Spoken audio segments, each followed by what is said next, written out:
Salam sejahtera saudara yang kekasih di dalam nama Tuhan Yesus Kristus.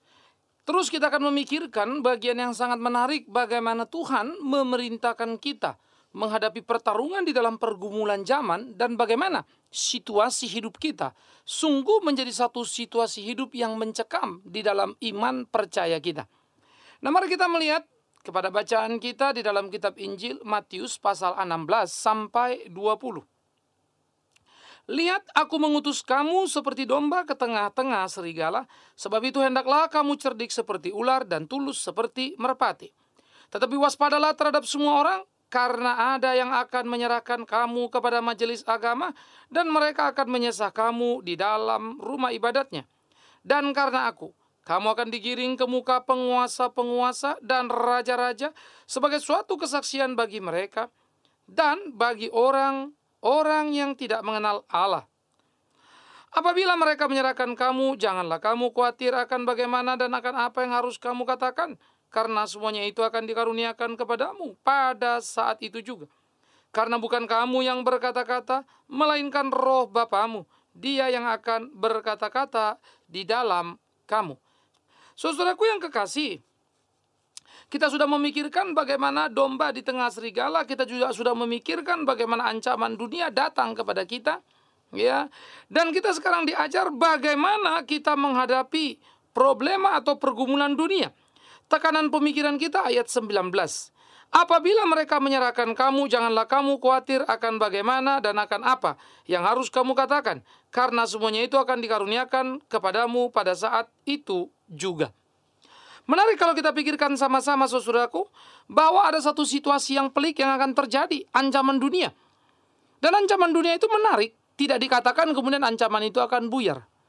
Tidak dikatakan kemudian para pengancam itu akan gugur dengan sendiri. Tetapi justru gambaran yang sangat jelas, para pengancam itu sukses melakukan ancaman, bahkan melakukan aniaya terhadap anak-anak Tuhan. Nah, kalau kemudian seperti ini, mungkin kita akan berpikir, buat apa lagi kita percaya, buat apa lagi kita berdoa? Toh mereka berhasil kok. Lalu di mana kuasa Tuhan? Saya kira ada berita-berita yang memang membuat kita menjadi agak sedikit salah memahami pemeliharaan Tuhan. Seakan-akan kalau musuh datang gelepuk pak, kakinya patah misalnya begitu ya. Kalau ada yang kacau kita gerbuk pak, matanya buta. Kalau kita susah gerbuk pak, selesai semua. Kalau kita sakit gerak suk, blang, sembuh begitu ya. Nggak punya uang, blak, doa, dapat uang. Oh. Nanti dulu. Dan sekali lagi nanti dulu, jangan salah ngerti. Tuhan memberkati kita dengan caranya yang limpah. Entah kita dapat uang atau tidak dapat uang, entah kita sembuh atau kita tetap sakit, pemeliharaan Tuhan tidak ada yang berubah di sana. Ya. Banyak orang-orang yang mengakhiri hidupnya dalam kesakitan yang luar biasa, termasuk Rasul Paulus, termasuk Timotius dengan gangguan mahnya. Paulus duri pada tubuhnya yang tidak beres-beres sampai dia meninggal. Banyak yang tetap dalam kemiskinan seperti janda miskin yang memberikan persembahan yang baik itu. Dan yang lain-lainnya. Termasuk Maria, ibu dari Tuhan Yesus sendiri. Tetapi banyak juga orang yang kaya seperti Yusuf Arimatea. Banyak juga orang yang sehat seperti yang lain-lainnya. Jadi bukan soal sehat sakit, uang ada apa enggak. Tuhan tetap memberkati kita, memelihara kita dalam tiap situasi kita. Termasuk ketika kita ditangkap. Ketika yang menangkap itu sukses, menangkap kita sukses, menganiaya kita sukses, membuat kita sulit. Di sana Tuhan pelihara kita. Itu sebab dia berkata ketika engkau ditangkap, jangan khawatir. Memang ini menjadi dilema. Lo orang udah ketangkap kok jangan khawatir. Bagaimana ya Tuhan? Perhatikan saudaraku, pemeliharaan Tuhan berlaku pada kita. Dan dia tahu bagaimana memelihara kita. Tidak ada pencobaan yang datang pada kita melebihi batas kemampuan kita. Maka ketika engkau tertangkap di tangan musuh, teraniaya, rasul-rasul pun sudah mengalaminya. Itu sebab apa yang kau alami dalam hidupmu bukanlah sesuatu yang baru dan baru pertama kali. Tetapi sesuatu yang sudah dialami orang percaya jauh sebelum engkau. Bahkan di zaman kisah para rasul, ya, di zaman murid-murid Tuhan Yesus, bahkan Yesus sendiri. Jadi pada waktu engkau di sana Tuhan pelihara, yes. Dan itu menjadi kesempatan sebetulnya bagi kita ketika di dalam kesulitan untuk membuktikan iman percaya kita, keteguhan kita, kesungguhan kita dalam mengikut Tuhan kita. Bukankah itu sebuah kehormatan? Mari kita lihat. Karena tidak akan ada pencobaan datang pada kita melebihi batas kemampuan kita. Nah karena itu wajar kalau kemudian Alkitab berkata jangan khawatir. Karena apa yang kau hadapi, apa yang akan kau alami, pasti kau kuat menanggungnya. Karena Tuhan tidak akan pernah membiarkan engkau ke tengah situasi yang pelik di mana engkau tidak mampu menanganinya. Camkan, pikirkan itu. Oleh karena itulah saudaraku kekasih, di tengah-tengah kesulitan, di tengah-tengah pergumulan yang ada, seharusnya kita mampu untuk memainkan peran kita sebagai anak Tuhan yang sungguh. Sehingga dengan demikian kita sungguh-sungguh bisa melakukan apa yang menjadi kehendak Tuhan di kehidupan kita. Menang melewati berbagai kesulitan. Menang melewati berbagai pencobaan-pencobaan yang datang. Melewati aniaya. Sehingga menghadapi dunia yang diajarkan oleh Alkitab pada kita adalah menghadapi dengan penuh ketenangan. Karena percaya pemeliharaan Allah tidak pernah salah. Pimpinan Tuhan tidak pernah salah. Itu sebab dalam kepercayaan yang penuh akan pemeliharaannya, disitulah kita menaruh hidup sepenuhnya, bergantung pada Dia, seperti apa yang Dia mau, untuk kita bisa hidup dan menghidupi kehidupan itu sendiri. Menarik saudara. Ini menjadi penting untuk kita lakukan di kehidupan kita, sehingga dengan demikian kita bisa hidup sesuai dengan kehendak Tuhan kita. Ini penting kita lakukan dalam kehidupan kita, sehingga dengan demikian kita bisa melakukan apa yang menjadi ketetapan-ketetapannya, menyenangkan hati Dia. Hadapilah dunia dengan penuh ketenangan. Jangan khawatir terhadap apa yang terjadi. Bukan saja engkau dikatakan tidak perlu khawatir terhadap apa yang terjadi, tapi kita juga dikatakan tidak perlu khawatir tentang bagaimana kita mengatasi. Jadi perhatikan, tidak saja kita tidak perlu khawatir tentang apa yang akan terjadi, tetapi kita juga tidak perlu khawatir tentang apa yang akan kita hadapi. Sehingga menjadi bagian-bagian yang perlu untuk kita pikirkan di sini. Bagaimana seharusnya kita melakukan seluruh pergumulan kehidupan kita, agar supaya hidup kita menjadi hidup yang berkenan kepada Tuhan, melakukan apa yang menjadi kehendak Tuhan. Agar supaya hidup kita menjadi hidup yang berkemenangan lewat pertempuran yang sedang kita hadapi. Jadi jangan khawatir pada situasimu, apa yang akan kau alami, karena tidak akan ada pencobaan melebihi batas kemampuan kita. Tetapi juga jangan khawatir pada bagaimana cara kita menghadapi, karena Tuhan akan memberikan kepada kita bijaksana. Wow, luar biasa sekali. Oleh karena itulah dikatakan, apapun yang kau hadapi, ya, bagaimana engkau harus bertindak, tak perlu kau takutkan. Tapi saya tidak tahu apa yang saya harus lakukan. Saya merasa ketakutan dengan ancaman yang ada. Ingat tadi pertama, jangan khawatir. Lalu apa yang saya mesti kerjakan? Ingat, Tuhan akan memberikan bijaksana padamu. Mungkin pikiran kita sudah buntu, tak tahu lagi apa yang harus kita pikirkan. Mungkin ide kita sudah lumpuh, tak lagi mengerti apa yang bisa kita rencanakan. Mungkin kita sudah tak lagi bergairah berpikir karena kuatnya tekanan. Tetapi Tuhan berjanji akan memberikan kepada kita ide yang perlu untuk kita pikirkan, kata-kata yang perlu untuk kita ucapkan. Ketenangan akan mewarnai keadaan kita. Ketika khawatir itu kita lawan. Karena khawatir sebetulnya adalah sesuatu yang coba merontokkan iman kita. Di mana kita digugat dan diajak ragu. Wah, berat sekali ini. Mana mungkin Tuhan bisa tolong kamu? Wah, ini yang menganiaya terlalu kuat. Habislah kamu. Wah, persoalan yang datang padamu terlalu berat. Datang silih berganti. Mana mungkin kamu mampu? Wah, masalah anak, masalah orang tua, suami, istri, pekerjaan, dan lain-lain. Begitu sulit, bertubi-tubi. Habislah kamu. Wah, sepertinya memang kita gentar, mengerikan. Badai itu begitu besar. Gelap itu begitu pekat. Tetapi ingat, jangan khawatir. Karena kalau kau khawatir berarti kau sedang mengatakan Tuhan tidak mampu memeliharamu. Kan itu. Tapi kalau kau percaya Tuhan mampu memeliharamu, untuk apa kau khawatir? Toh Dia bisa memeliharamu di tengah situasi apapun juga. Dan tentang kekhawatiran Dia sudah mengatakan, kenapa kau khawatir tentang hari esok? Ya, burung pipit yang harganya murah di pasar itu dipelihara Tuhan luar biasa. Bunga bakung tidak tahu menahu soal apa-apa, warnanya indah luar biasa. Kenapa kau bingung? Nah, oleh karena itu saudaraku yang kekasih, di dalam hal-hal seperti ini perlu untuk kita pikirkan bersama-sama. Seharusnya tidak perlu kita bingung dan mengalami kebingungan yang terlalu mendalam dalam hidup kita. Seharusnya kita tidak perlu bingung dan menjadi gelisah di keseharian kehidupan kita. Sehingga dengan demikian, ketidakkhawatiran itu akan menolong kita untuk memahami pertolongan Allah di dalam hidup kita.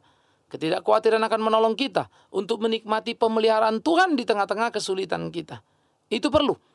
Karena itu jikalau pada hari ini, pada saat ini engkau berpikir, engkau mempunyai masalah yang sangat berat, awas. Kata sangat berat adalah bahasa yang kita pakai.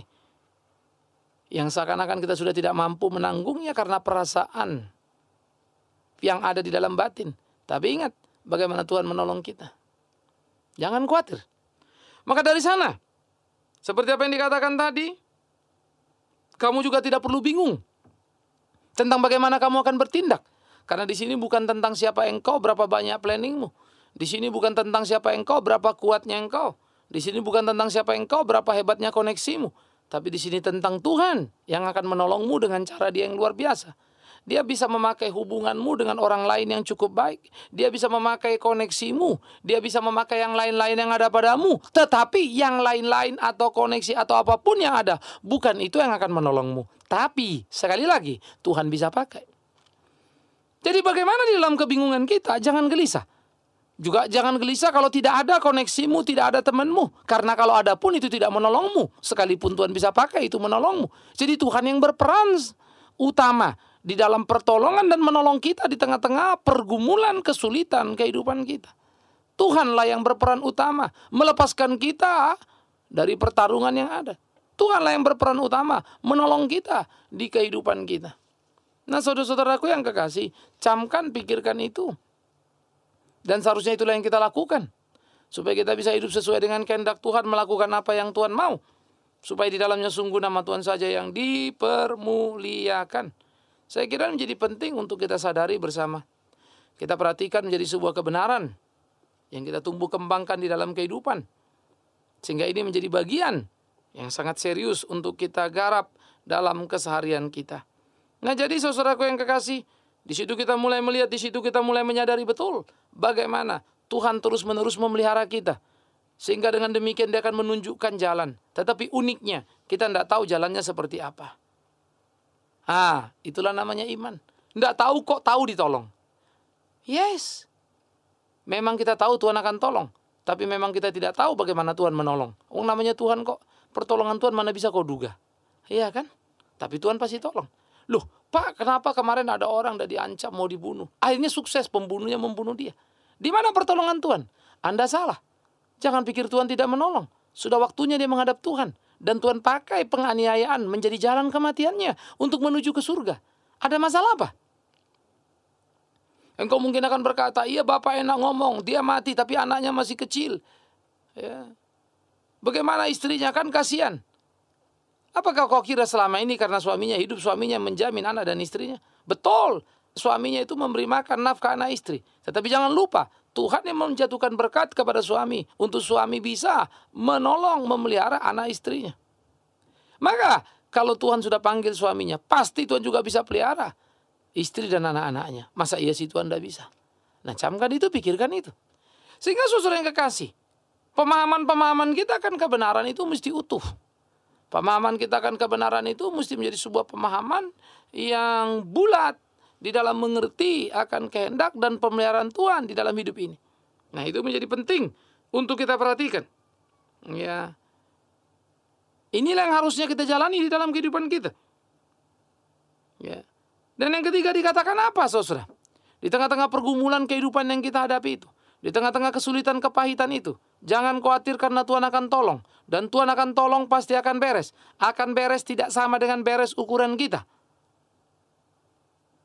Tapi Tuhan bisa pakai aniaya menjadi jalan mati kita. Tidak ada yang salah di sana. Dan Tuhan akan pelihara orang yang kita tinggalkan karena itu. Tidak ada masalah di sana. Alangkah hebat, alangkah baik, alangkah luar biasanya Tuhan. Karena Dia maha tahu dan tahu bagaimana memelihara kita. Dia maha kasih, Dia tahu apa yang baik bagi kita. Puji Tuhan, ini kan pikiran merdeka sekali. Kita tidak diiming-iming pada satu pikiran-pikiran yang salah. Seakan-akan jadinya mati itu nanti aib, sulit, berat, kalah, dan seterusnya. Ya, kapan?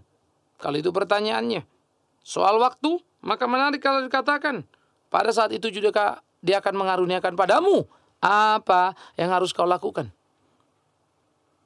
Jadi ada waktu yang tepat dari Tuhan untuk bertindak kepada kita. Waktu yang ajaib, yang luar biasa. Sehingga dengan demikian kita bijaksana menghadapi dunia, mampu memenangkan pertempuran yang ada. Kita tak terjebak, terperangkap di sana, tapi mampu memainkan peran kita dengan jeli, dengan tepat, seperti apa yang menjadi kehendak Tuhan dalam hidup kita. Saudaraku yang kekasih, camkan, pikirkan itu. Jangan khawatir. Tuhan pasti tolong. Bagaimana caranya? Tuhan pasti atur. Bila mana waktunya, Tuhan akan tetapkan tepat menurut waktu Dia. Tuhan menolong tidak terlambat dan tidak terlalu cepat. Karena itu, yang kita perlukan hanyalah satu kesabaran untuk menghadapi dunia dan sekaligus menanti pertolongan Tuhan dalam hidup kita. Ingat, tidak ada yang salah dalam tindakan Tuhan. Karena itulah Tuhan bertindak tepat pada waktunya. Sehingga semuanya seringkali baru kita sadari sesudah berlalu. Baru kita mengerti betapa baiknya Tuhan. Baru kita mengerti betapa hebatnya pemeliharaan Tuhan. Seringkali sesudah peristiwa berlalu. Ya, anak-anak suka kasih ilat tell me gitu ya, telat mikir. Dan saya kira itulah kebanyakan gambaran dari banyak orang-orang Kristen. Telat mikir, telat memahami, telat mengetahui, terlambat semuanya dalam mengerti apa yang menjadi kehendak Allah. Tell me. Ya. Bukan ceritakan pada saya ya. Tell me itu telat mikir. Ya. Sehingga kita tidak mampu memahami, tidak mampu menangkap akan pimpinan Allah yang utuh di dalam kehidupan kita. Untuk kita boleh menjadi berkat. Dan bagaimana kita menjalani hari-hari kita.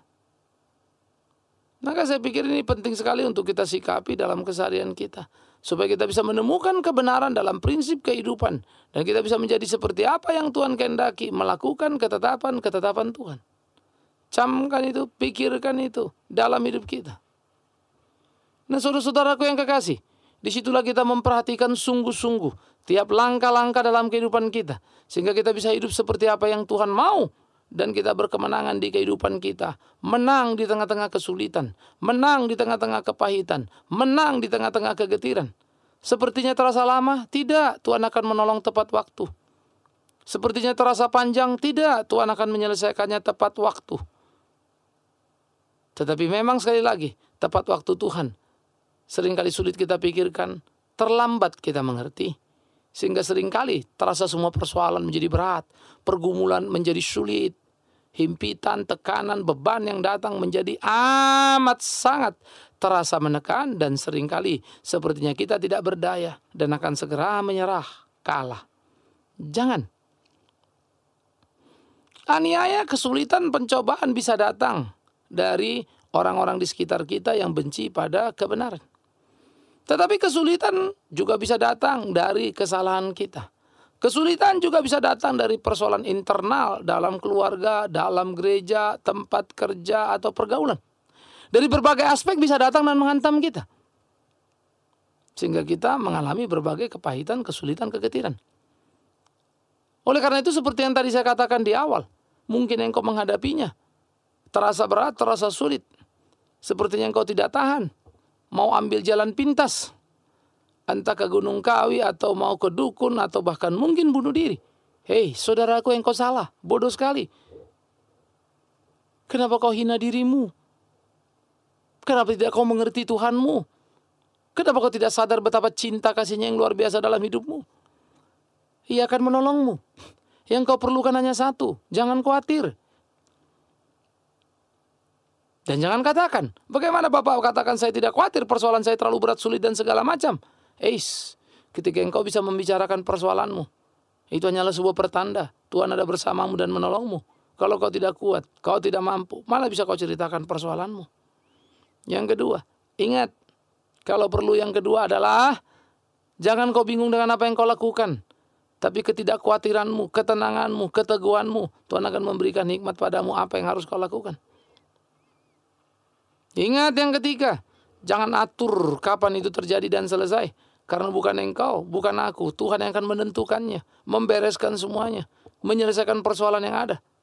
Tetapi ada hal yang perlu kau mengerti. Lewat kesulitan, pergumulan, persoalan, kita dibentuk oleh cinta kasih Tuhan. Lewat berbagai kepahitan, kegetiran, ketegaran, saya menemukan banyak orang semakin murni dalam beriman. Alangkah terhormatnya berbagai persoalan yang percobaan yang datang dalam kebenaran yang kita yakini dalam mengikut Tuhan. Alangkah indahnya Nah, oleh karena itu jangan pernah kecewa di dalam hidup kita mengiring Dia. Jangan pernah kecewa terhadap apa yang kita jalani dan apa yang kita dapatkan. Karena kasih Tuhan tidak pernah meninggalkan kita sedikit pun. Karena itulah berjalan pada jalan Tuhan. Lakukan apa yang menjadi kehendak Tuhan dan kita akan menjadi pemenang yang luar biasa. Pemenang-pemenang yang memenangkan pertarungan yang ada. Pemenang-pemenang yang mengobarkan semangat yang luar biasa. Pemenang-pemenang yang namanya tercatat di surga. Karena mereka adalah orang yang menang atas berbagai pergumulan dan persoalan. Yaitu dengan hidup tidak meninggalkan Tuhan. Beriman teguh kepada Tuhan. Melakukan apa yang menjadi kehendak Tuhan. Sehingga seluruh aspek kehidupan sungguh menjadi kehidupan yang sangat menyenangkan. Biarlah kiranya saudara-saudaraku, ini menjadi bagian kita yang kita renungkan dalam kehidupan. Mewarnai keseharian kita. Memperteguh iman percaya kita. Supaya hidup kita selalu bergantung pada Dia. Tuhan yang hidup itu. Tuhan menolongmu. Tuhan memberkatimu. Jangan pernah merasa sendiri. Karena memang Tuhan tidak pernah meninggalkanmu. Jangan pernah merasa khawatir. Karena Tuhan selalu peliharamu. Jangan bingung dengan apa yang akan kau lakukan. Karena Tuhan akan memberitahumu. Tak perlu mempertanyakan bilakah itu selesai. Karena Tuhan akan menghentikannya bagimu di waktunya yang tepat. Sabar dan percayalah. Tuhan menolongmu selamat menjadi pemenang. Menghadapi dunia yang kejam. Tapi engkau tidak sendirian. Karena ada Tuhan yang memimpin di depan. Amin. Mari kita berdoa. Ya Tuhan, kami bersyukur, kami berterima kasih karena kasih-Mu kepada kami, menuntun membimbing kami dalam sepanjang kehidupan, melewati berbagai kesulitan dan pergumulan. Hari ini hamba berdoa kepada setiap saudara, di tengah-tengah kesulitan pergumulan mereka, berikan kekuatan dan penghiburan. Sebuah kepercayaan yang terus bangun dalam iman yang utuh bahwa Tuhan memelihara dan tak pernah meninggalkan. Karena itulah, biar kami terus berjalan dalam terang firman-Mu dan harap yang penuh padamu. Dan mampukan kami melewati tiap persoalan dan boleh menjadi saksi-Mu. Dan di dalamnya nama Tuhan dipermuliakan. Demi Yesus Kristus Tuhan kami yang hidup, keselamatan kami, hidup kami. Kami berdoa, kami bersyukur. Amin.